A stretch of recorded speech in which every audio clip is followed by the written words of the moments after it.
Mercedes has just made a monumental gamble. They are refusing to upgrade their engine for the rest of the year 2026. And Ferrari, they are going for the throat. Toto Wolff confirmed Mercedes halted development on their power unit to secure their future under the cost cap. This leaves their current electrical and horsepower advantage as the static benchmark. Ferrari, trailing by 32 points in the standings, is responding with an aggressive, high-risk development push, rather than conservative championship management. While the race in Austria exposed severe power deficits, the following weekend at Silverstone revealed glimpses of ultimate velocity. Maranello is treating the Belgian Grand Prix as a calculated offensive strike to disrupt Mercedes' momentum. The performance deficit at the Red Bull Ring was a calibration failure, not a terminal design flaw. At 678 meters above sea level, atmospheric pressure drops to 92%, reducing oxygen density by up to 8.5%. This thinning air starves the internal combustion engine of mass airflow, directly compromising thermal efficiency. On the SF26, the pre-existing engine software map failed to compensate for this atmospheric shift, costing the power unit an estimated 15 horsepower relative to Mercedes.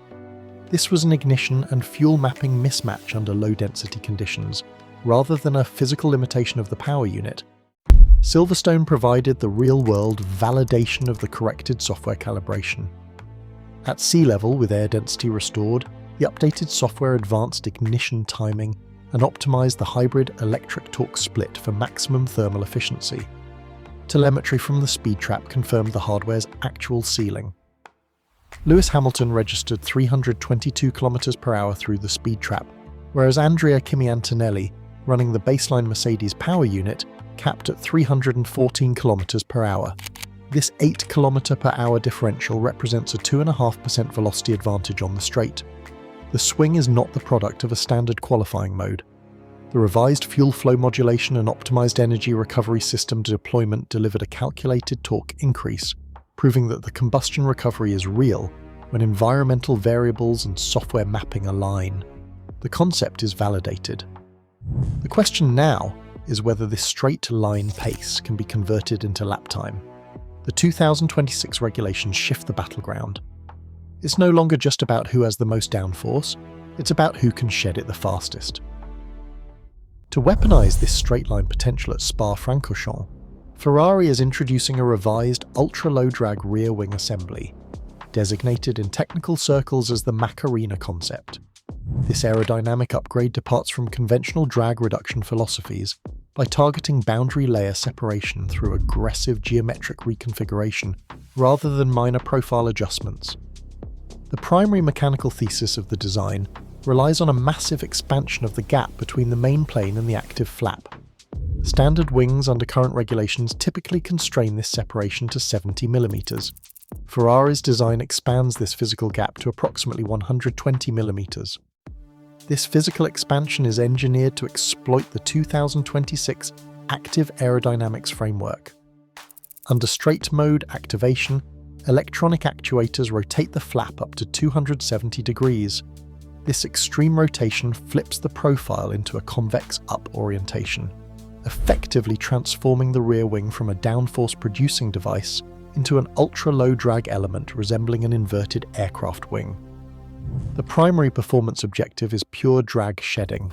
Rather than seeking marginal cornering grip improvements, the package is calculated to drop the vehicle's aerodynamic resistance to an absolute minimum during high-velocity phases, optimizing the wing's drag coefficient when cornering grip is not required.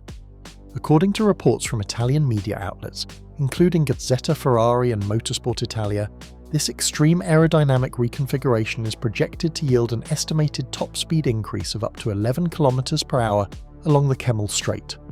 While these figures remain unverified until official FIA timing transponders log the car's physical track performance during Friday practice, the underlying physics of the increased flap separation validate the engineering logic. This aerodynamic update transitions Ferrari's power unit recovery strategy into a track-specific tactical weapon. By pairing the recovered combustion torque with a radical reduction in drag coefficient, the SF26 is configured to systematically challenge the static Mercedes straight-line performance benchmark. This aggressive aerodynamic profile requires a secondary uncompromising mechanical trade-off: the deactivation of Ferrari's flick-tail mode for the Spa weekend.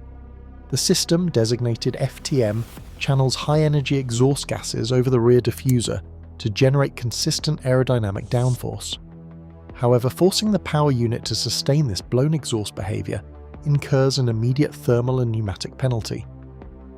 According to Chief Technical Officer Diego Tondi, abandoning FTM recovers approximately 5 to 7 horsepower.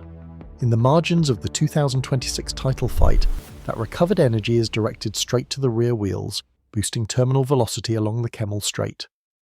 But this engine efficiency comes at a direct handling cost. Removing the blown exhaust effect strips the SF2C6 of vital high-speed rear-end stability. Telemetry reveals the physical consequences of this setup choice. When the active wing enters straight mode and the FTM is inactive, rear wheel lateral load drops by approximately 8%. This mechanical instability translates to a yaw rate increase of 0.3 degrees per second through Spa's most demanding sectors. The high-speed sweeps of Pouhon and Blanchimont become the critical risk zones. Without active exhaust boundary layer management, the car's rear axle becomes highly sensitive to lateral forces exceeding 5G. The burden of this compromise falls entirely on the drivers. During track tests, Lewis Hamilton noted the rear end felt significantly looser under lateral loads, while Charles Leclerc emphasised the narrow margins of control remaining through Blanchimont. This is Maranello choosing raw straight-line aggression over stable, conservative points management. By stripping away cornering security to claw back single-digit horsepower, Ferrari's technical team has bet the entire weekend on a singular engineering calculation: that the time gained on the 5 straight mode sectors will comfortably outweigh the seconds lost fighting an unstable rear end through the high-speed corners. The 7-kilometre Spa-Francorchamps circuit acts as the primary multiplier for Ferrari's low-drag configuration. Under the 2026 regulations, the track features 5 distinct straight-mode activation zones: the Kemmel Straight, the run to Les Combes, the approach to Blanchimont, the exit of Blanchimont toward the bus stop, and the final straight following the pit lane exit. Having 5 separate zones compounding across a single lap means Ferrari's top speed advantage is deployed repeatedly, turning marginal straight-line gains into a massive lap time offset. Telemetry and ghost comparison simulations map out 2 distinct performance paths. A conservative scenario, assuming modest drag reduction and baseline power recovery, yields a projected net gain of 0.3 to 0.6 seconds per lap. The aggressive model, which assumes the full 11 km/h speed trap delta, projects an upgrade range of 0.9 to 1.4 seconds. This entire payoff relies on a single equation: whether these straight-line rewards can outweigh the severe cornering stability penalty through Pouhon. With only 7 rounds remaining, this technical gamble carries immediate championship consequences. Lewis Hamilton trails Kimi Antonelli by 32 points in the drivers' standings. A dominant performance here, backed by Ferrari's radical aero package, could trigger a 25-point swing in a single weekend. Spa is the tactical arena where Ferrari aims to break the Mercedes momentum. The 2026 regulations shift the battleground. It's no longer just about who has the most downforce, it's about who can shed it the fastest. The 2026 regulations shift the battleground. It is no longer just about who has the most downforce, it is about who can shed it the fastest. Ferrari's high-altitude optimization at Spa will prove if their radical efficiency mapping can break the Mercedes paradigm. Drop your analysis below.